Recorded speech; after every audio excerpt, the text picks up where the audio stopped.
You want to add vacuum tubes to your mix. You want to add vacuum tubes to your listening room experience. Today I have the Freqtube FT-1 and I'm going to show you exactly how to do this. I'm going to give you a demonstration. Just one demonstration for now, but I'll ask you to tell me in the comments what else you'd like to hear in a future Part 2 video on this equipment. So here it is. Let's go Scooby-Doo and take a sniff around the back. We do need to see this. Power input, on-off switch. Wait, just a USB-C connector. What happened to the audio inputs and outputs? This is what makes the Freqtube different and interesting. It's inherently something you'd use with your computer, inside of your host software. So, pro audio and home recording enthusiasts know what I'm talking about already, inside of your host software. What if you're more audiophile or hi-fi? Well, you'll need a host software that can run plugins, VST, audio units, AAX, for example. I've poked around on Google, and it doesn't seem there's so much around that can do that, other than Pro Audio digital audio workstation software. So, either there isn't much around, or it's well hidden. If you know differently, tell us in the comments. Anyway, scope for further developments in hi-fi and audiophilia there, perhaps. Okay. Whether you're pro audio, home studio, audiophile, or hi-fi enthusiast, or maybe even an enthusiast of listening to music, is there a name for these people? Wherever you fit, then what the Freqtube can do for you is add vacuum tube warmth. Thermionic tube, valve, whatever you want to call it. Warmth, distortion. That's enough of the back. Let's look at the front, or rather the top, since this is a miniature desktop console type unit. 4 glowing tubes. 8 knobs, and a display telling you what's going on. Now, the display doesn't really tell you everything that's going on. For that, you need the software interface. This is how you'll mostly interact with the Freqtube FT-1, calling it the Freqtube for short. Everything you need to see and know about is on this screen. You can assign the various on-screen controls to the knobs, and I'll show you why you might want to do this. But you want to hear what the Freqtube can do. I have an audio demonstration for you. I'm going to give you a range of processing from relaxed enhancement all the way to over the top. Maybe I'll do way over the top too. I'll warn you now that some of what you'll hear will be unpleasant. That's good. In the art of audio production, you don't really know where the line is until you've stepped over it. Then you can back off to what works best for your project.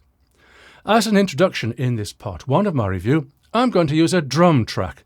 This is a drummer track in Apple's Logic Pro. So the drums are sampled and assembled into what sounds pretty much like drumming.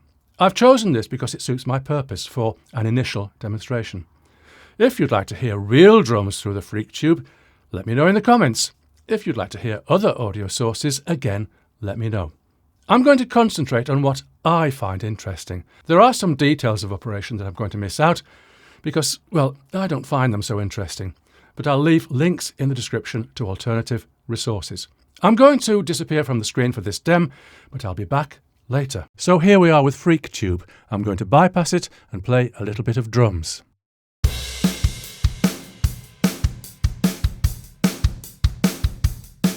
Okay, we know what drums sound like, so let me put the Freqtube on its default setting, which it is. And I'll flick the bypass in and out, and we'll see if we can hear any difference.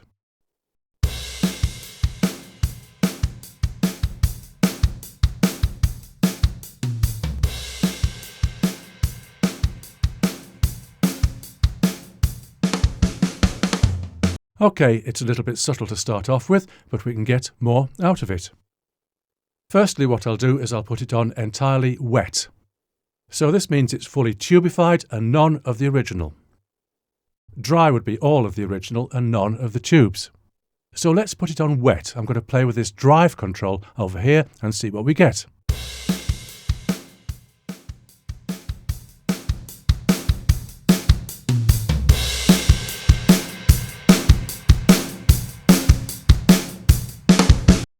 Okay, we can see that the drive goes all the way up to 12, not merely 11. And 12, of course, is one better. So we've definitely got a difference in sound texture here. Let's play it again with the bypass.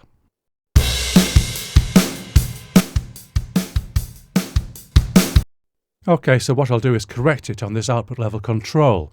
Somewhere around there perhaps?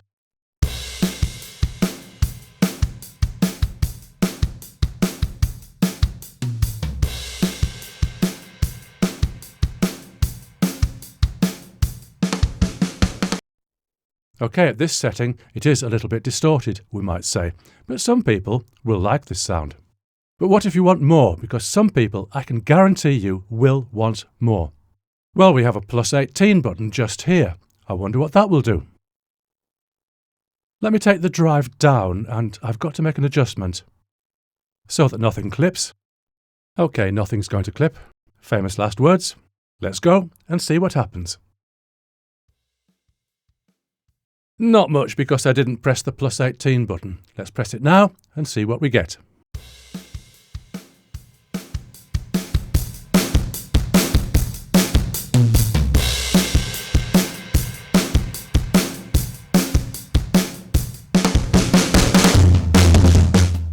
Okay, we're certainly getting plenty of distortion there. But we have to note that this little light here indicates clipping in the converters. So whether it's in the digital to analog converter or the analog to digital converter, I don't know. But just don't do it. Unless you like the sound of it, because there's no reason you shouldn't do it. If you want to. But even without the clipping, we're getting a seriously distorted sound. Which is what some people might want. Let's try it again.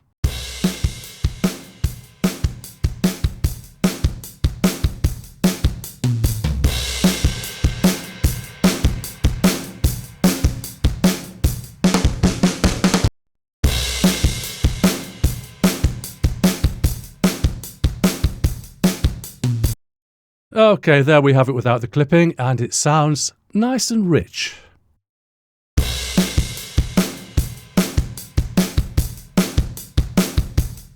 Okay, let's go back to some more sensible settings, and I'm going to take that off. So I'm back on the default preset, but what about this unit here? What's this unit going to do for us? Well, we can see that it's mimicking some of the controls on this panel here, and we've got these knobs here. So if you just kind of with one eye look at this drive control over here, and with your other eye look at this knob down here, let's see what happens when I turn the knob. Nothing, nothing, nothing. Let me turn it down a bit. Do you see that little dot on there? It's just coming up to now. Aha. You see it picks up the control. So these are not continuous rotary controls, but you've got to find the position that it's actually in, and then you can pick it up and move it. So what we can do with this is we can change the settings much more intuitively than we can with the computer interface. So let me have a go with that.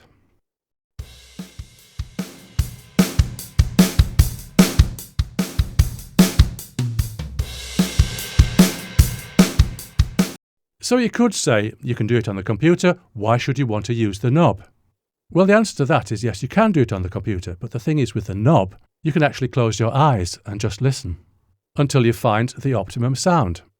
Whereas with the computer, you've got that visual interface where your eyes are looking at it and your brain is doing two things at the same time. So my brain, I don't know about yours, but my brain can only do one thing at the same time. So if that's listen, that suits me just fine. Let's look at some of the other controls. Let me just get a nice setting of the drive, something which is easy to hear the effect.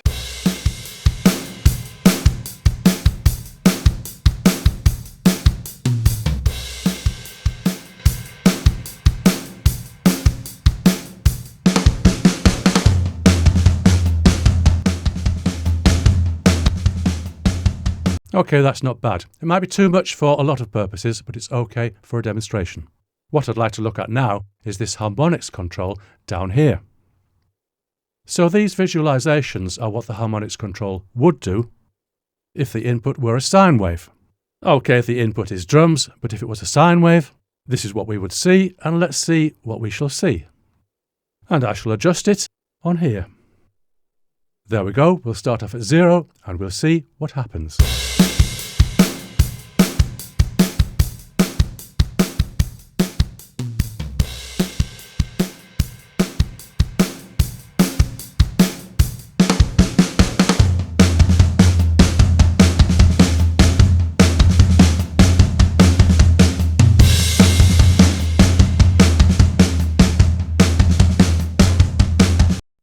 Okay, we've got an interesting different range of textures there. What I find is I don't like it so much on that setting. It sounds a bit crunchy to me, but some people might like it and it might sound better on different sound sources. This would be my preference. I like that sound. So let's just hear it again. I'll just center it, then I'll take it down and back up again. In fact, what I'll do here is I'll just change the mix. Use the knob. There we go. So it's entirely wet with none of the dry sound, and I'll come back to mixing later, but let's just do the harmonics for now.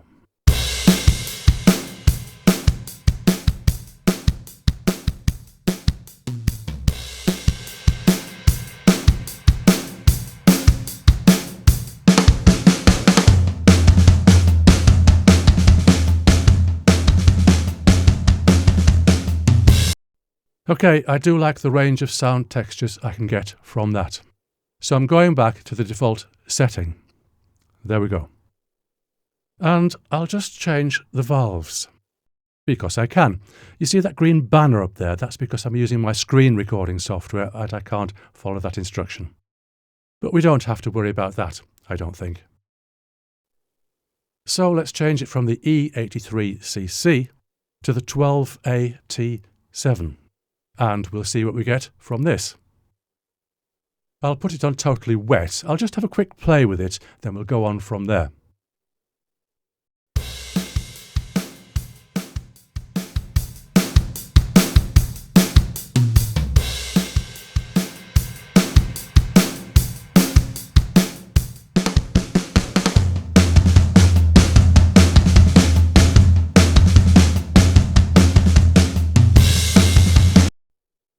Okay, so we've got a slightly different sound texture there, and to be honest, it would take a while to really get into these textures and learn how to use them. I'm just playing with them at the moment, but I suspect that anyone who buys this device will have to do a lot of playing with it before they use it on a serious project.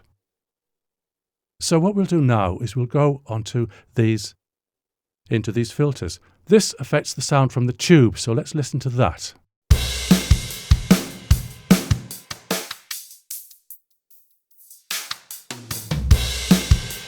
Okay, we've got quite a difference there. So we've got a high-pass filter. Let's try it on 24 dB per octave.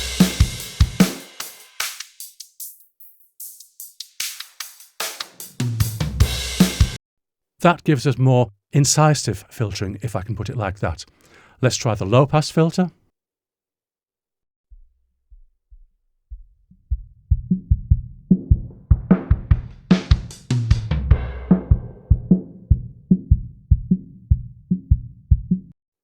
And I can try the other filtering options.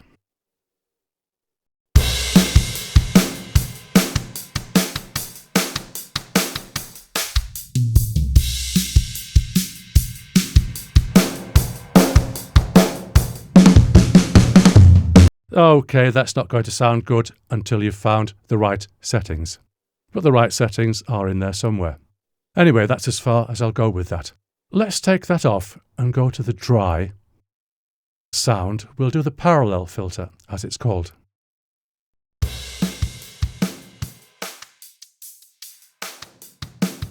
So we're getting the same thing there, but this is on the original sound coming into the unit. So what we can do now is we can mix these two together. So perhaps if I set this to... that's its default setting, so I suppose it's going to work. And we'll set the primary filter so that it's passing high frequencies, and the parallel filter so that it's passing low frequencies. Let's see what we get.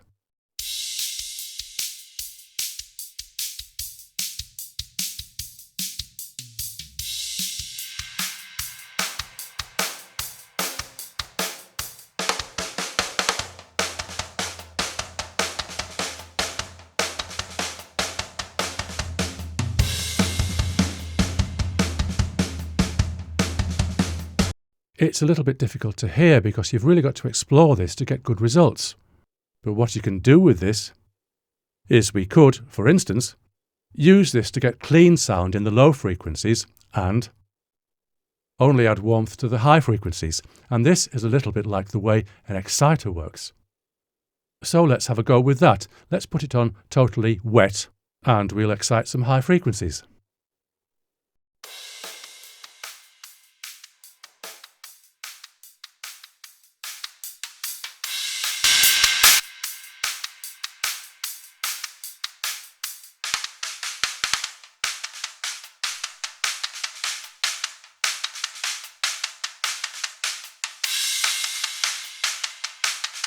OK, that's fine. I'll just do it by ear and we'll see what we can get. Let's just take that down there, put it on 24 decibels per octave. And then I'll start by mixing in the dry signal.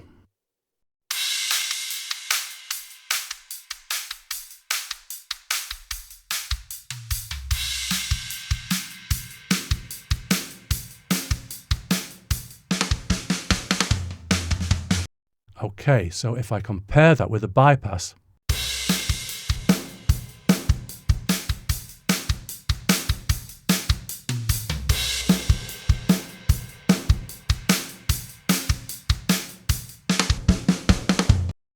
so I think you can see we get an interesting range of sound textures there, and it needs to be explored. You're not going to get magic results straight away, I don't think. But you could always start with a preset, so let's see what the presets give us. So we've got a gentle drum fattener preset. Let's see what that preset does. And I'll use the bypass.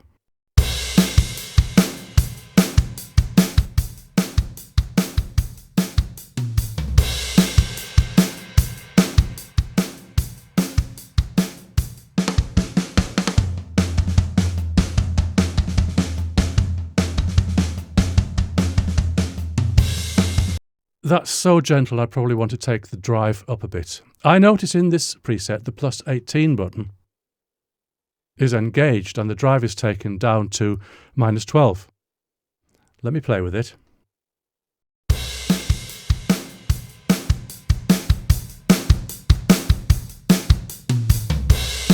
OK, I think that's where it makes more of a difference.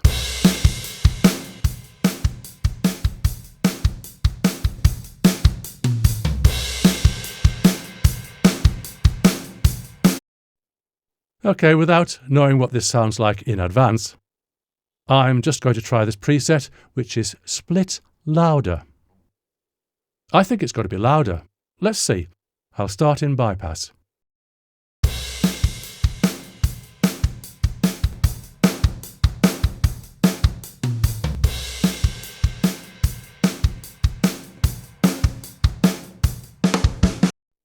It is louder. That was fun. Now, back to me. So what do you think? The questions I would ask are, does it sound good? Is it as versatile as I'd like it to be? Does it do anything that I can't get in a normal plugin? The questions you might ask are, well, I don't know yet. That's why we have a comments section. I'll definitely be making a part 2 video on the Freqtube, and I'll try to answer as many questions as I can. I can see that pro audio and home recording enthusiasts will have their comments and questions. But what if you're hi-fi or just a plain old music lover? What would you like to know? See you soon.